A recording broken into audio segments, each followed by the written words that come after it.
Voilà. En tout cas, que Dieu vraiment agisse. J'aimerais commencer par une petite histoire de ce que j'ai vécu pendant mes vacances. Et on peut mettre quelques photos. J'ai eu la chance de partir en vacances. Voilà, ça va vous réchauffer, j'en suis sûr. On est parti en vacances en Égypte. On est parti en Égypte et vraiment, on était voilà, au soleil, vraiment des moments de qualité. Voilà, on a fait du chameau, voilà, avec les pyramides, on a profité de la piscine. Vraiment, on a pu vraiment profiter de ces moments-là. Vraiment, le grand luxe, quoi. Vraiment, c'était incroyable. Et c'est fou parce que voilà, on s'est mis de profil, on a essayé d'être égyptien avec les Égyptiens. Et quand on voit ces photos, on pourrait se dire, mais trop bien, quoi. Trop bien. Sauf que, quand on est arrivé, on ne mesurait pas à quel point nous étions, pour les Égyptiens, des cartes bancaires ambulantes. Je pense qu'ils n'avaient pas compris que j'étais pasteur. Et en plus de ça, on a, voilà, pour le voyage, tout d'un coup, je devais aller visiter des églises, finalement, c'est tombé à l'eau, et puis tout d'un coup, on nous a dit, il y a une chrétienne qui va vous aider à organiser le voyage. Et donc, elle nous a organisé le voyage. Et donc, j'ai fait confiance. J'ai fait confiance à cette personne-là. Mais de me rendre compte que même cette personne-là était plus intéressée par mon argent que par qui j'étais vraiment. Et une chose que j'ai appris, c'est qu'il faut toujours prendre du temps pour bien préparer un voyage avant. Et moi, je suis du genre à être très occupé. Et donc, je me dis, le jour où je voyage. Mais avant, j'ai autre chose à faire. Et je me suis dit, je me serais épargné plein de galères si j'avais pris plus de temps à préparer avant. Et j'espère que tu vois où je veux en venir. Parce qu'alors que les temps de la fin arrivent, je crois que plus que jamais, nous devons préparer notre voyage. Et je sais que tu es bien occupé. Je sais que tu es bien occupé. Mais si tu ne t'arrêtes pas pour te préparer à ces temps de la fin, tu vas galérer. Oui, il y aura le ciel, mais à quel prix? Oui, il y aura le ciel, mais à quel prix? Et j'ai envie, et j'ai passé de très bonnes vacances, hein, tout va bien, d'accord? Je dis juste que si j'avais mieux préparé, alors j'aurais vécu des vacances encore plus tranquilles, d'accord? J'ai envie de nous encourager. J'ai envie de nous encourager, de nous supplier à prendre plus de temps pour nous préparer à ces temps de la fin. Je crois que nous sommes trop naïfs. Nous sommes du genre à dire « Ah, mais Jésus va revenir. » Mais excusez-moi, mais si tu apprends que Samuel Peter Schmidt vient manger chez toi demain, je suis sûr que tu vas préparer les choses parce que tu sais qu'il va venir. J'ai choisi, j'aurais dit Emmanuel Macron, ça aurait lancé des débats, donc j'ai choisi Samuel Peter Schmidt, d'accord? Mais s'il y a quelqu'un que tu estimes, tu sais qu'il vient chez toi, forcément tu vas te préparer. Tu vas préparer à manger, tu vas préparer chez toi, tu vas te préparer. Je veux dire, non. Là, Jésus vous dit, je reviens bientôt. Et ça ne change pas grand-chose à nos vies. Il y a un problème. Si Jésus te dit, je reviens bientôt, alors ça doit littéralement devenir, l'obsession de ta vie presque, et deux, tu vas te préparer. Tu vas te dire, mais qu'est-ce qu'il aime Jésus? Quelle nappe je vais mettre? Quel repas je lui prépare? Tu vas forcément orienter toute ta vie au fait qu'il revient.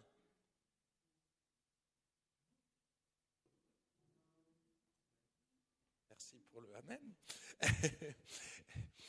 Je crois que Dieu nous a parlé tout au long de ce mois de janvier, mais j'avais vraiment à cœur de prêcher ce soir, demain soir et dimanche pour vraiment comment se préparer.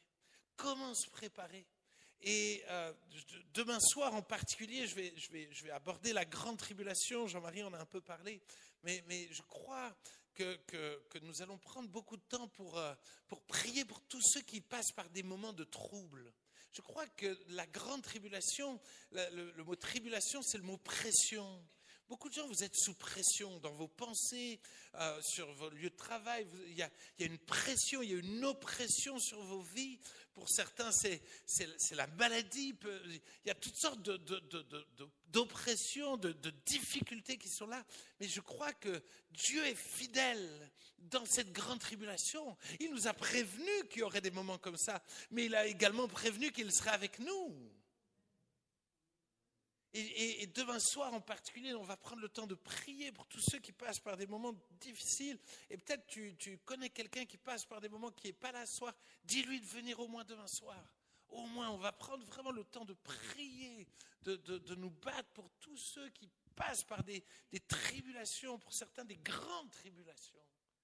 Et vraiment, on croit que Dieu va agir. Est-ce que je suis en train de vous dire qu'il n'y aura plus du tout de tribulation? Ce n'est pas le cas. Mais je suis convaincu que Dieu va faire une différence. Tout d'un coup, Dieu va nous équiper. Dieu va nous donner des clés pour gérer cela. Amen. Ce soir, j'aimerais parler de Noé. Noé, un homme pour les temps de la fin. Noé, un homme pour les temps de la fin. Matthieu 24, versets 36 à 39. Matthieu 24, versets 36 à 39. Pour ce qui est du jour et de l'heure, personne ne le sait. Ni les anges des cieux, ni le Fils, mais le Père seul. Ce qui arriva du temps de Noé arrivera de même à l'avènement du Fils de l'homme. Car dans les jours qui précédèrent le déluge, les hommes mangeaient et buvaient, se mariaient et mariaient leurs enfants jusqu'au jour où Noé entra dans l'arche. Et ils ne se doutèrent de rien, jusqu'à ce que le déluge vînt et les emporta tous. Il en sera de même à l'avènement du Fils de l'homme. Je crois qu'il y a un message de la part de Jésus de dire « Hey, si tu t'intéresses au temps de la fin, intéresse-toi à Noé. Car de la même manière que je vais agir dans ce monde comme au temps de Noé, je cherche des Noé. Je cherche des Noé qui vont faire la différence dans ces temps de la fin. » J'aimerais qu'on puisse regarder une bande-annonce d'un film qui s'appelle Noé, un film qui a été très controversé par les chrétiens. Les chrétiens n'ont pas aimé ce film. Voilà, moi j'ai beaucoup aimé ce film. Mais parce que je suis très conscient, merci Mathieu, laisse-moi introduire sinon je vais me faire lapider. Moi j'ai beaucoup aimé ce film, pourquoi? Parce que je n'ai pas regardé ce film comme si ce film s'était fait par des chrétiens pour des chrétiens. J'ai regardé ce film pour essayer de voir finalement quelle était peut-être l'image qu'un non-chrétien pouvait avoir de cette histoire-là. Et j'y ai découvert des clés qui m'ont aidé moi. Et je vais peut-être vous en donner après quelques-uns, mais simplement pour nous plonger dans cette histoire.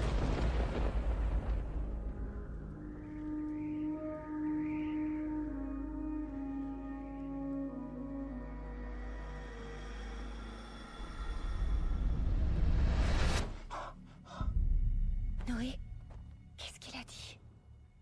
Il va détruire le monde. Cela ne peut-il être évité? L'homme a corrompu ce monde. Il l'a rempli de violence. Nous devons disparaître. Un grand déluge approche. Nous allons construire une arche pour recueillir les innocents. Mère! Qu'est-ce qu'il y a? Là! Qu'est-ce que tu veux? Tu pensais vraiment que tu pouvais te protéger de moi là-dedans? Ce n'est pas de toi que cela protège. J'ai des hommes avec moi. Et toi, tu es seul et tu me défies? Je ne suis pas seul. Quand ils viendront, ils seront prêts à tout et ils seront nombreux.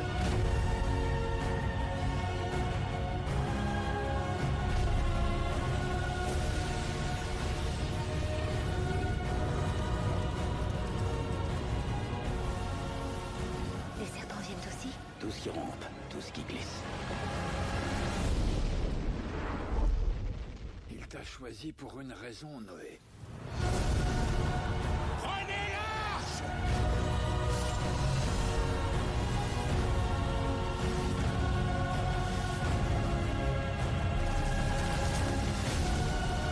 La décision est entre tes mains, Noé. Ça commence.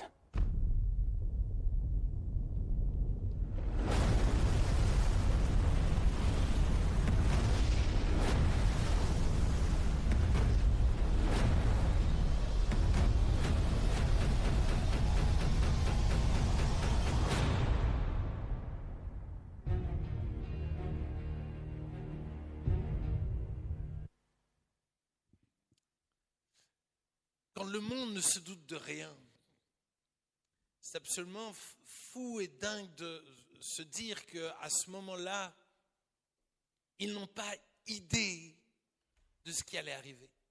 Ils mangeaient, buvaient, se mariaient et n'avaient aucune conscience. Et le monde n'a pas conscience à quel point Jésus va revenir.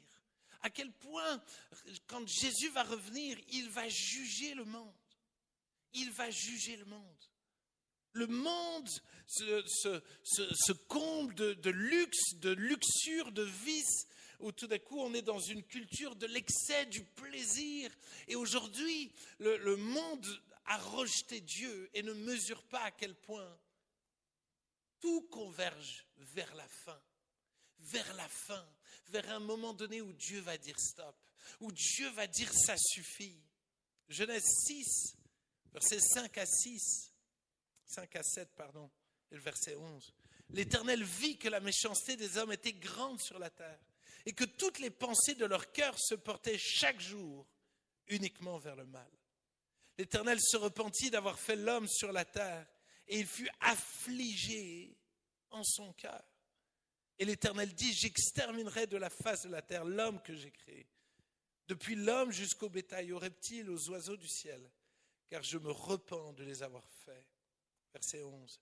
La terre était corrompue devant Dieu. La terre était pleine de violence. Dieu regarda la terre, et voici, elle était corrompue, car toute chair avait corrompu sa voix sur la terre. Dans Daniel, dans l'Apocalypse, on parle de l'abomination de la désolation. On est au comble du comble de la rébellion contre Dieu. Et ce film est extrêmement, montre à quel point le monde est en rébellion contre Dieu, l'humain est en rébellion contre Dieu. Et nous vivons dans un temps où c'est de plus en plus du n'importe quoi.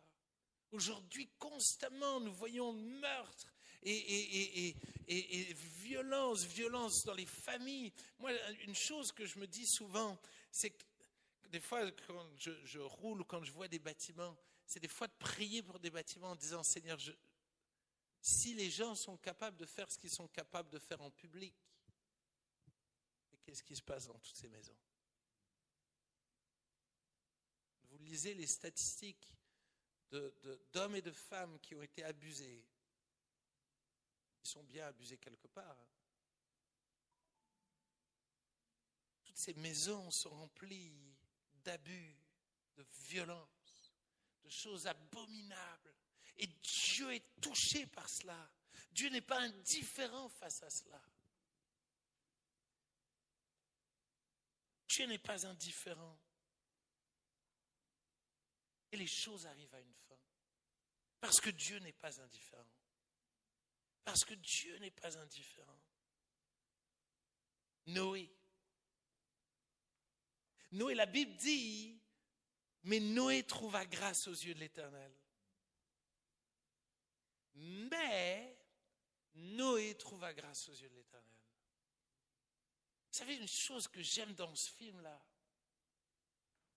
c'est que Noé veut mourir. Vous savez pourquoi? Parce qu'il dit, le mal est en moi aussi. On doit tous mourir. Et les gens sont choqués par ça. Moi, je me dis, Noé a plus raison que nous. Parce que Noé avait cette conscience que le mal était en lui. Il avait conscience que finalement, si Dieu le mettait dans ce bateau-là, c'était une grâce imméritée. Et nous, on ne se trouve pas trop mal. Nous, on ne se trouve pas trop mal. Et c'est parce qu'on n'est pas trop mal que Dieu nous a choisis, qu'on est des bons chrétiens, qu'on va à l'église et puis qu'on se comporte pas si mal que ça. Mais on a perdu ce sens de l'horreur de notre péché, de la gravité de notre péché. Noé trouva grâce aux yeux de l'Éternel. Verset 9. Noé était un homme juste et intègre dans son temps, parce que Noé marchait avec Dieu. C'est-à-dire que Noé, parce qu'il va apprendre à marcher avec Dieu, parce qu'il va saisir la main de Dieu, la main que Dieu lui a tendue, Noé va apprendre à marcher avec Dieu. Et en apprenant à marcher avec Dieu, ben naturellement, si tu marches avec Dieu, tu deviens droit et intègre. William, viens.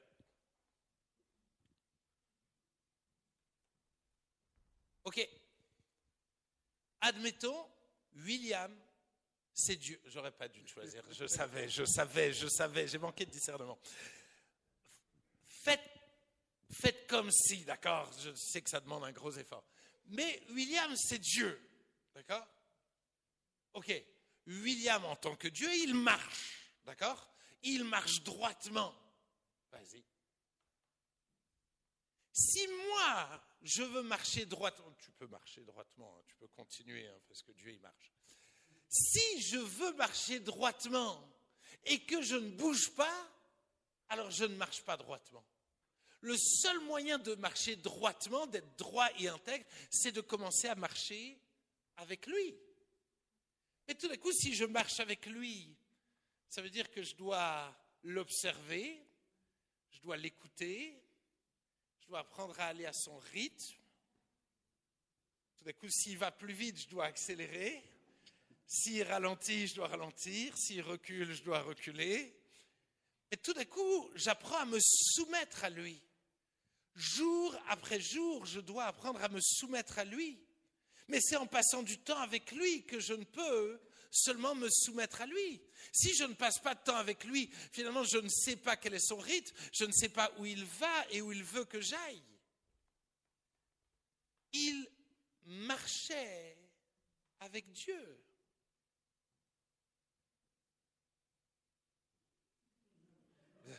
T'es Dieu, donc tu fais ce que tu veux. Si je veux te suivre, je devrais être assis à côté de toi. Noé fait la différence dans les temps de la fin parce qu'il marche avec Dieu.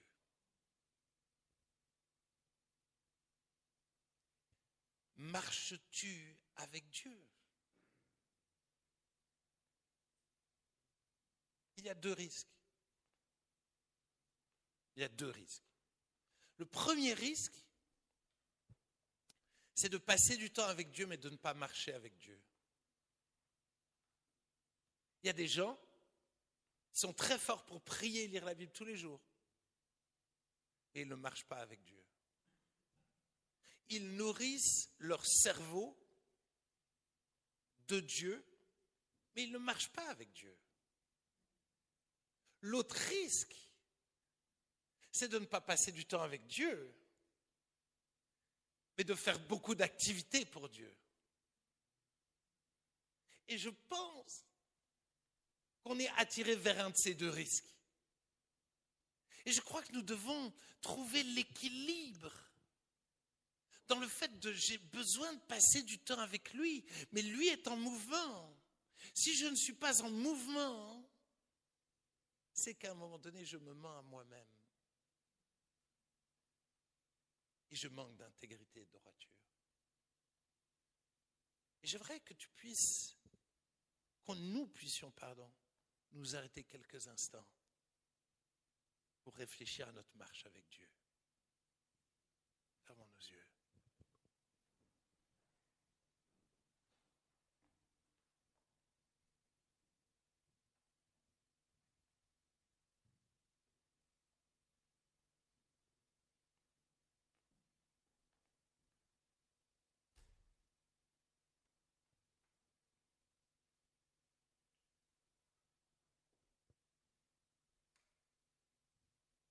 J'aimerais t'inviter à être honnête avec Dieu. Où en es-tu dans ta marche avec lui? Il t'a sauvé. Dans sa grâce, il t'a sauvé. Dans sa grâce, il est venu te pardonner de tous tes péchés. Dans ta grâce, tu as fait tellement n'importe quoi, mais dans sa grâce, il s'est révélé à toi. Aujourd'hui, il t'invite à marcher avec lui. Où en es-tu dans ta marche avec Dieu? Es-tu là où il est? Est-ce que tu passes encore du temps pour l'écouter?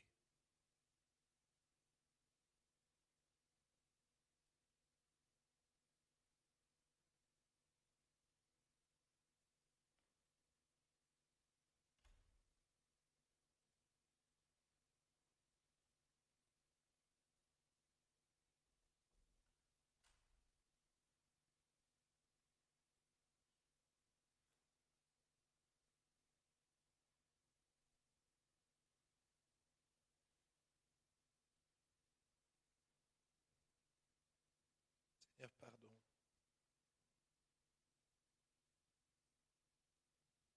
Pardon pour toutes les fois où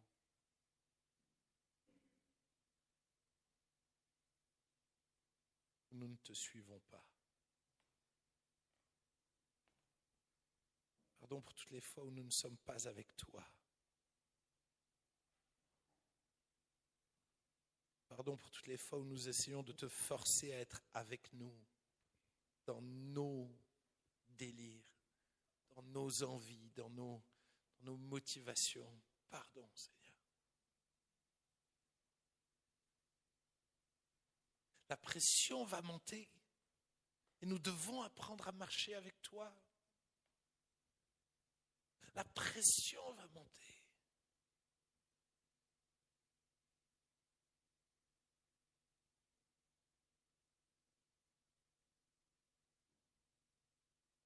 Nous devons apprendre à marcher avec toi. Je sais que c'est ton désir de nous laisser une place avec toi, à marcher avec toi. Merci parce que ton joug est doux et léger. Merci parce que quand on marche avec toi, alors on est au bon endroit. Alors on va ni trop vite ni trop lentement.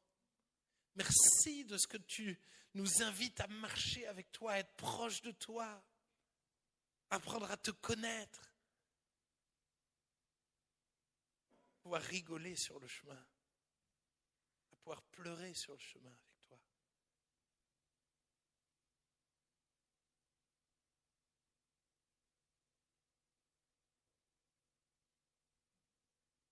Seigneur Jésus, je t'en supplie, réforme-nous.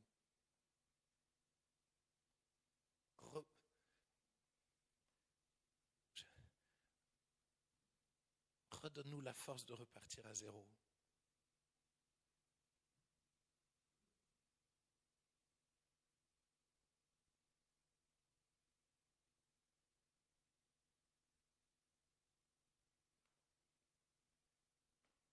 Vous savez, aujourd'hui, ce midi, alors que je suis allé marcher avec Dieu, j'ai vécu un moment que ça faisait longtemps que je n'avais pas revécu et j'ai dit à Dieu, mais Dieu, pardonne-moi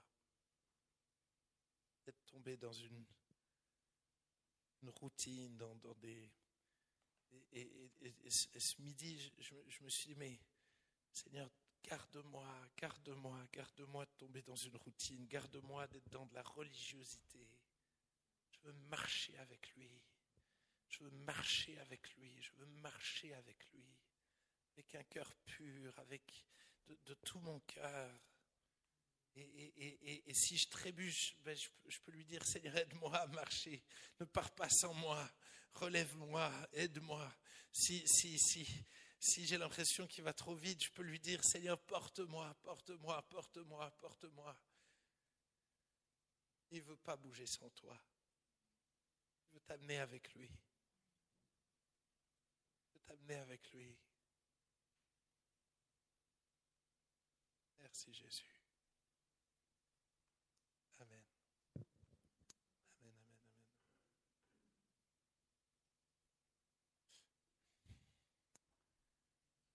Je ne sais pas quel effet ça vous fait dans cette histoire-là. Il n'y a plus que Noé. Il n'y a plus que lui. Il parle de sa famille presque comme ceux qui vont bénéficier de son intégrité, mais tu as l'impression qu'il n'y a plus que lui. Il n'y a plus que lui. Il y a un sentiment de solitude. Luc 18, verset 8 dit, « Mais quand le Fils de l'homme viendra, trouvera-t-il la foi sur la terre ?» En d'autres termes, Dieu veut venir avant que ce soit trop tard, avant que même Noé succombe.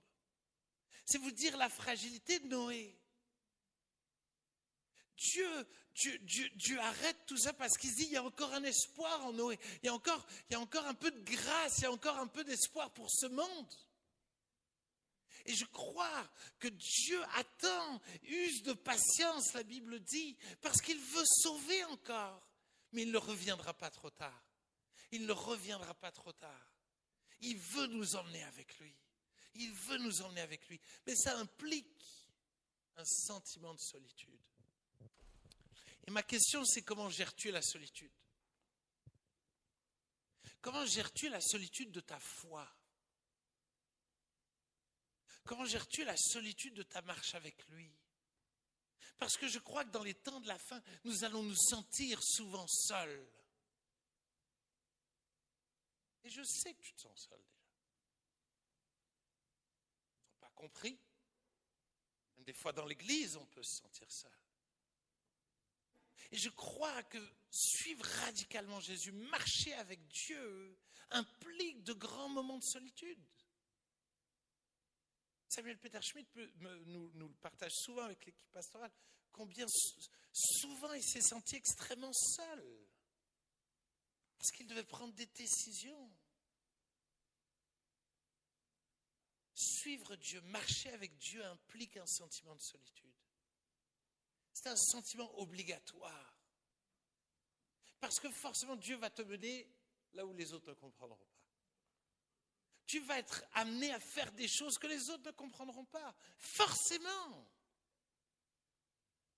Être populaire, excusez-moi, ni Jésus, ni personne d'autre. Tous les hommes de Dieu, à un moment donné, ont fait des choix qui les ont rendus seuls.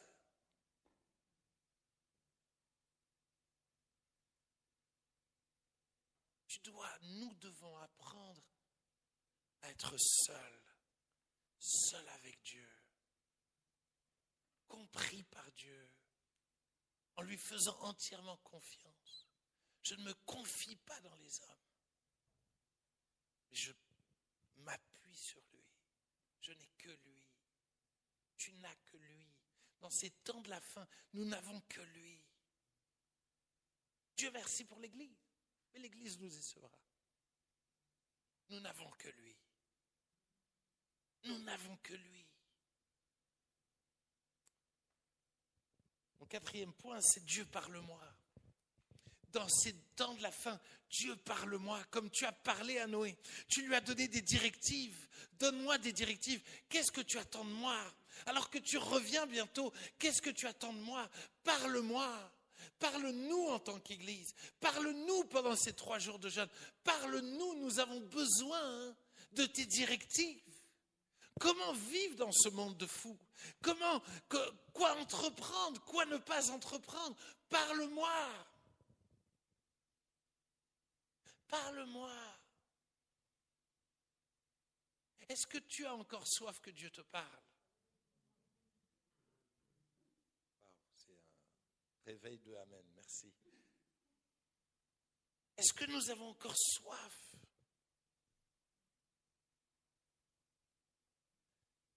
Et c'est dangereux. Parce que tout d'un coup, quand Dieu parle à Noé, versets 13 à 22, Genèse 6, 13 à 22. Alors Dieu dit à Noé, la fin de toute chair est arrêtée par devant moi, car ils ont rempli la terre de violence.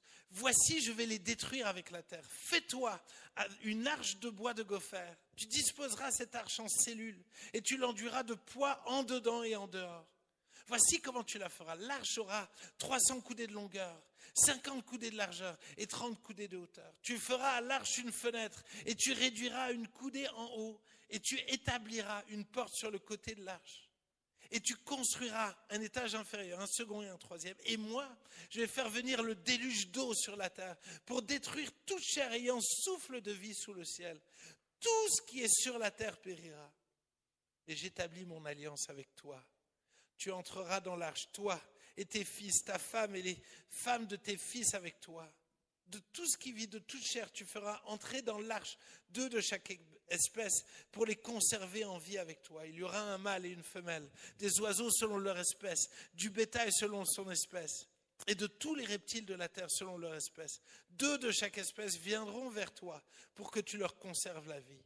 Et toi, prends de tous les aliments que l'on mange et fais-en une provision auprès de toi, afin qu'ils te servent de nourriture ainsi qu'à eux. C'est ce que fit Noé. Il exécuta tout ce que Dieu lui avait ordonné.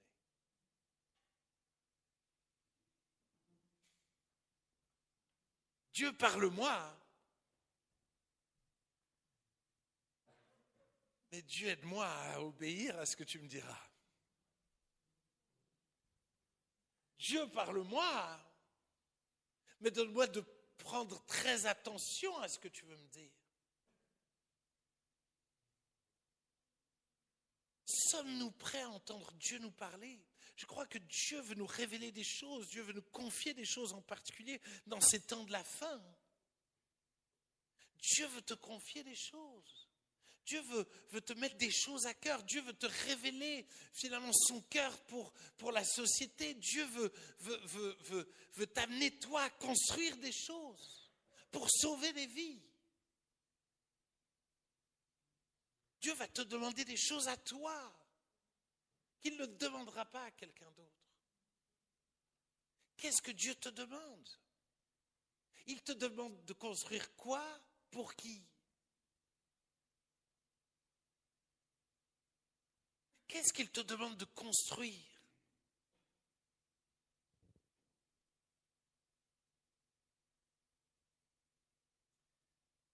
Moi, je ne sais pas comment tu lis cette histoire-là. Et je pense que moi, je ne sais pas si j'aurais tout de suite dit « Ok, d'accord, j'y vais ». J'aurais posé 1000 questions.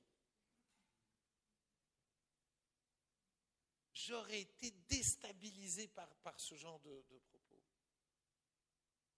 Mais à un moment donné, ce que j'aime avec Noé, c'est qu'il prend conscience de dire « Hey, il y a un trop gros enjeu. Ce n'est pas le moment de discuter. » Il s'est mis à travailler tout de suite. Pourtant, les théologiens, alors j'ai entendu des chiffres très différents, mais entre 50 ans et 120 ans, alors je ne sais pas qui a raison, d'accord? Mais tu dis même 50 ans. Le gars, il s'est mis tout de suite. Et ça a duré 50 ans, son travail. Bientôt, je vais envoyer le déluge. Au bout d'une année, j'aurais dit, enfin même pas une année, au bout de 2 semaines, j'aurais dit, ah, t'as dit bientôt. Mais en même temps, je suis pas prêt, ouais, c'est ça. T'as dit bientôt, mais je suis pas prêt. Puis là, si j'avais été à la place de Noé, la Bible ressemblerait vraiment à un truc chelou. C'est fou, le nombre d'histoires. Je vais en lire quelques-unes. Mais le long d'histoire qui parle de la fin des temps où il y a un maître qui a confié du travail à ses serviteurs. Constamment. Marc 13, versets 32 à 37. Pour ce qui est du jour ou de l'heure, nul ne le sait, ni les anges dans le ciel, ni le Fils, mais le Père seul. Prenez garde, veillez et priez, car vous ne savez quand ce temps viendra. Il en sera comme d'un homme qui, partant pour un voyage, laisse sa maison, remet l'autorité à ses serviteurs, indique à chacun sa tâche et ordonne au portier de veiller.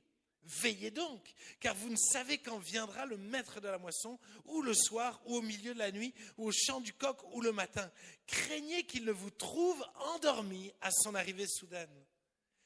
Ce que je vous dis, je le dis à tous, veillez. Ou en d'autres termes, réveillez-vous. Réveillez-vous. Il y a des choses à faire, il y a des choses à mettre en place. Jésus revient bientôt et il t'a confié une mission. Il te demande de faire quelque chose. Et tu dois le prendre au sérieux, parce que ce quelque chose, c'est pour sauver des vies. C'est pour sauver des vies. Il y a un enjeu dans ces temps de la fin. Vous savez, il y a quelques années, j'ai prêché sur le dernier carton. Alors, je ne sais pas si vous êtes familier avec le basket, mais au basket, il y a 4 cartons et il y a un dernier carton. Et le dernier carton ressemble souvent pas du tout au reste de la partie. Pourquoi? Parce que c'est là où tout se joue. C'est la fin du match. C'est le moment clé du match. C'est le dernier carton. Et souvent, il y a quelque chose de particulier qui se passe. Tu peux mettre la prochaine vidéo, si tu veux bien. C'est le moment où il se passe quelque chose. Attention, il y a un enjeu.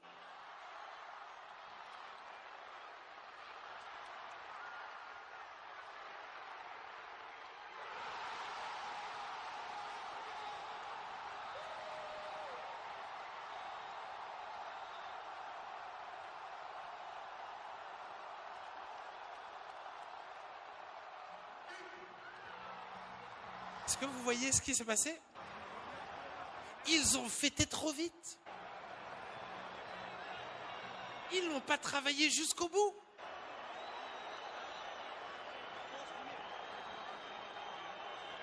Ils se sont endormis. Croyant avoir la victoire, ils se sont endormis.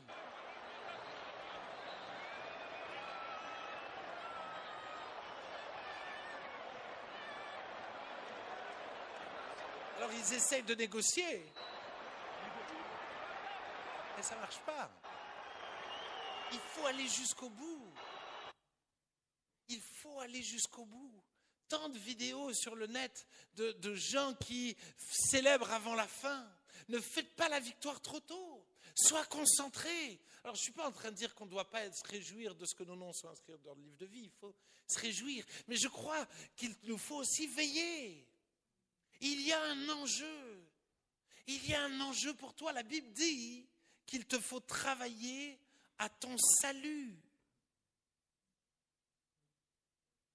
Il te faut travailler à ton salut. Parce que construire l'arche, c'est se sauver lui-même et sauver les autres. Il y a du travail pour te sauver toi-même. Non, c'est faux. Je suis sauvé par grâce, c'est vrai. Mais la Bible dit travailler à votre salut. Ça veut dire que les deux sont vrais. Ça veut dire quoi? Ça veut dire que la grâce qui me sauve me pousse à travailler. La vraie grâce nous pousse toujours à travailler. La vraie foi sans les œuvres est morte. La vraie foi nous pousse à œuvrer. Si tu ne travailles pas, c'est qu'il y a un problème dans ta foi. C'est qu'il y a un problème dans ta compréhension de la grâce. La grâce va te pousser à travailler. À travailler. Alors, ma question, c'est en quoi est-ce qu'il nous faut travailler le plus? Matthieu 28, verset 19 dit « Allez, faites de toutes les nations des disciples, en les baptisant au nom du Père, du Fils et du Saint-Esprit, et enseignez-leur à observer tout ce que je vous ai prescrit. Voici, je suis avec vous tous les jours, jusqu'à la fin du monde. » Il est en train de dire, votre rôle jusqu'à la fin du monde, c'est de travailler dur à faire des disciples. Je serai avec vous. Mais il va falloir travailler jusqu'à la fin du monde. Nous devons travailler à faire des disciples. La Bible dit dans Matthieu 24, verset 12, « Parce que l'iniquité se sera accrue, la charité, l'amour du plus grand nombre se refroidira. Mais celui qui persévérera jusqu'à la fin sera sauvé. Cette bonne nouvelle du royaume sera prêchée dans le monde entier pour servir de témoignage à toutes les nations. Alors viendra la fin. » Est-ce que nous travaillons à ce que le monde entier entende la bonne nouvelle? Est-ce que nous travaillons à faire des disciples?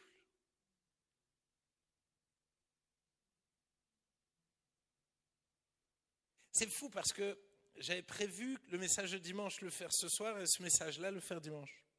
Mais Dieu m'a dit de faire l'inverse. C'est fou parce que je commence par mettre la barre haute en disant, mais les amis, il faut travailler. Pourquoi il m'a demandé ça? J'en sais rien, débrouille-toi. Mais je me dis,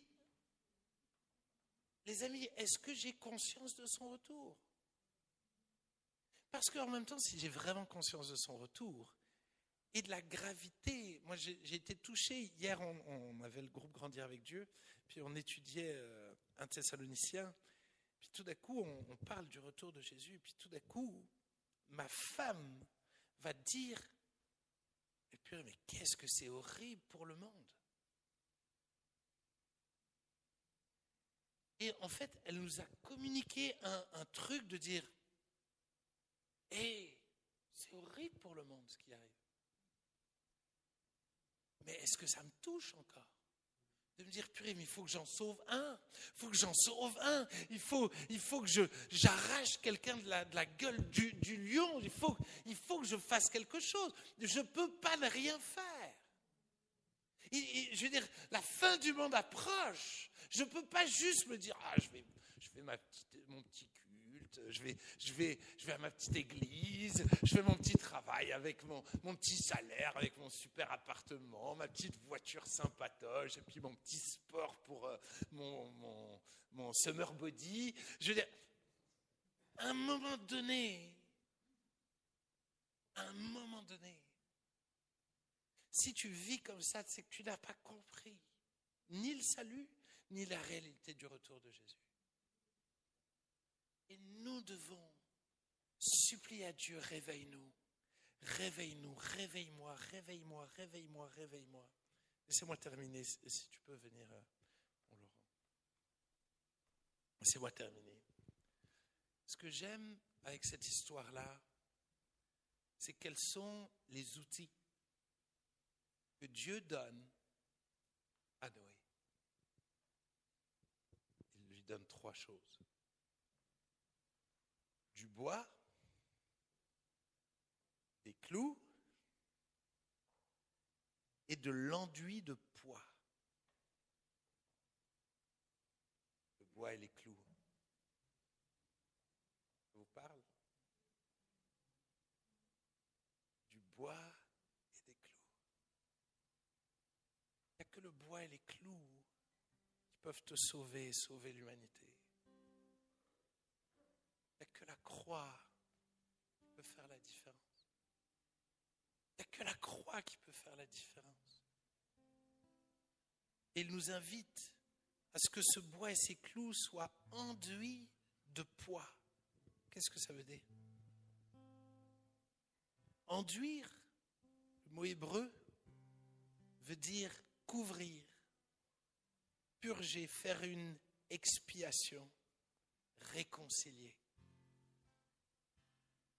Le mot poids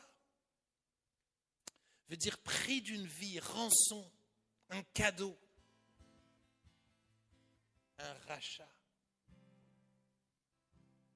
Qu'est-ce que ça veut dire? Ça veut dire que le bois et les clous vont non seulement me donner d'être racheté moi, mais va pouvoir racheter d'autres. Cette grâce que j'ai reçue, je vais pouvoir la communiquer à d'autres.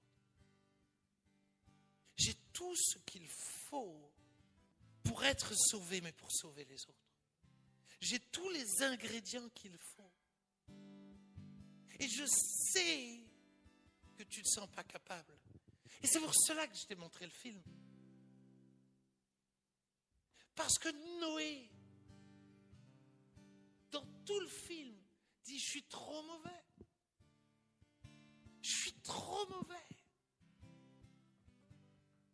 Et j'ai envie de te dire, je sais que tu te sens indigne, je sais que tu te sens incapable, mais compte sur sa grâce, compte sur le fait qu'il t'a choisi, compte sur le fait qu'il veut marcher avec toi et qu'il va t'apprendre à grandir, à devenir intègre et droit, mais c'est lui qui va le faire. Et dans sa grâce, et dans son amour, il va te donner la force de travailler. Il va te donner la force d'être patient et persévérant. Il va te donner la force d'en sauver quelques-uns. Si tu peux afficher la dernière photo. Je ne sais pas si tu as déjà entendu parler de Jackie. Jackie Pullinger. Jackie, si je ne me trompe pas dans ma petite mémoire, mais à l'âge de 24 ans, elle est partie à Hong Kong. Puis qu'elle avait rencontré Jésus, elle avait un rêve, c'était d'être missionnaire, de servir Dieu. Elle va partir à Hong Kong. Elle va s'installer dans le pire quartier à Hong Kong. Elle va commencer à essayer de prendre soin des prostituées, des drogués, tout ça. Et il ne se passe rien. Un jour, elle est au bout d'elle-même et elle dit, mais j'y arrive pas. Si toi, tu fais rien, j'y arriverai pas. Et elle va dire, j'ai commencé à apprendre à marcher avec Dieu. J'ai appris à lui obéir. J'ai appris à compter sur lui. J'ai appris à lui demander à ce que ce soit son esprit qui fasse la différence dans mes journées. Et elle va dire, à partir de ce moment-là, quand je priais, des choses se passaient. Tout d'un coup, des drogués commençaient à être dégoûtés de la drogue. Tout d'un coup, elle a commencé à voir des drogués être libérés et commencer à faire la pub pour elle, et les gens commençaient à affluer. Tout d'un coup, un ministère énorme a pris place dans le pire quartier d'Hong Kong. Cette femme a eu un impact énorme. Elle était toute seule. Elle était toute seule. Elle a commencé toute seule. Je crois que si Dieu l'a utilisée, elle, dans les pires quartiers d'Hong Kong, je suis convaincu que Dieu t'a choisi parce qu'il veut agir au travers de toi. Fermons nos yeux.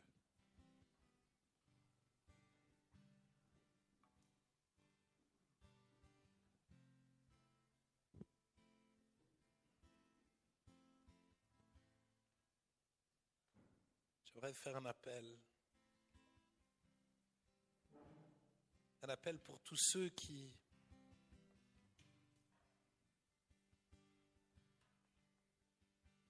sont prêts à obéir à Dieu.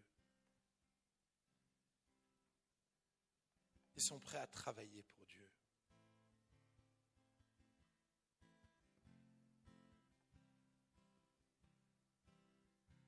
Je fais un appel pour tous ceux qui disent, quelle est ma tâche, Seigneur? Quelle est la tâche que tu as préparée pour moi jusqu'à ton retour? Quelle est ma mission? Pourquoi suis-je sur terre? Je suis prêt à tout. À faire tout ce que tu me demanderas. Si quelqu'un est là et tu veux faire cette prière, alors j'aimerais t'inviter à te lever à ta place et à venir te mettre à genoux. C'est une décision radicale. Je sais que pour certains, c'est dur juste de se mettre debout, de venir se mettre à genoux.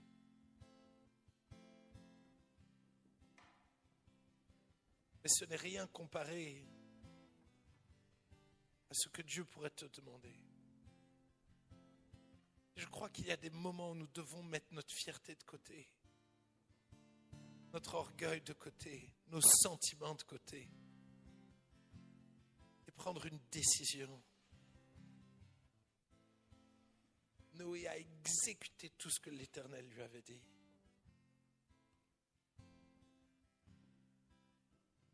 Noé avec aucune idée de la réalité du déluge. Nous avons conscience de ce que veut dire le retour de Jésus parce que nous savons, nous connaissons l'histoire de Noé. Nous avons un avantage sur Noé.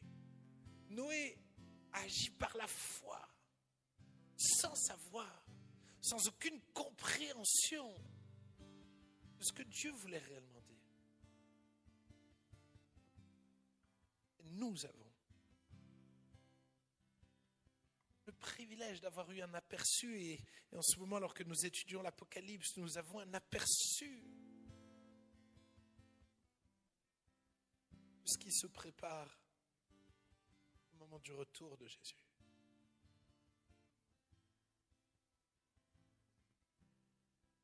Nous voulons le prendre au sérieux. Commence à prier à ta place, là où tu es.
Nous voulons faire fructifier ce que tu nous as donné. Nous voulons être des bons serviteurs, des serviteurs, Seigneur, fidèles qui travaillons, Seigneur Jésus, avec ce que tu nous as donné. Nous voulons travailler jusqu'à son retour. Tu nous as donné, Seigneur, la responsabilité de ce monde. Seigneur, tu es parti, tu es monté au ciel en nous confiant, Seigneur, à ton Église, la responsabilité de ce monde. Tu as dit, tu nous as invités à prendre soin de ce monde, à annoncer l'évangile dans ce monde, à être réellement la lumière du monde et le sel de la terre. Tu nous as confié ce rôle-là. Nous voulons le prendre au sérieux. Nous voulons le prendre au sérieux jusqu'à ton retour. Jusqu'à ton retour, nous voulons travailler fidèlement. Travailler fidèlement, fidèlement, fidèlement, fidèlement. Fidèlement. Jour après jour après jour, fidèlement.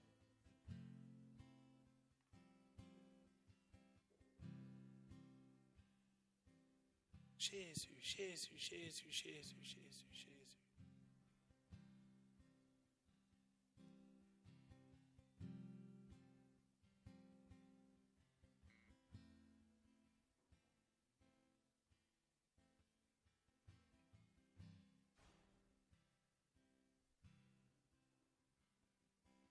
Seigneur, parle par ton esprit.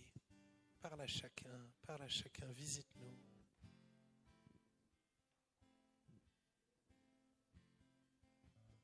Parle à chacun, Seigneur. Le but, c'est pas qu'on soit tous pareils, Seigneur. Il y a une mission pour chacun. Il y a le serviteur qui a eu 5 talents. L'autre en a eu 2, l'autre en a eu 1. C'est-à-dire chacun a un rôle différent.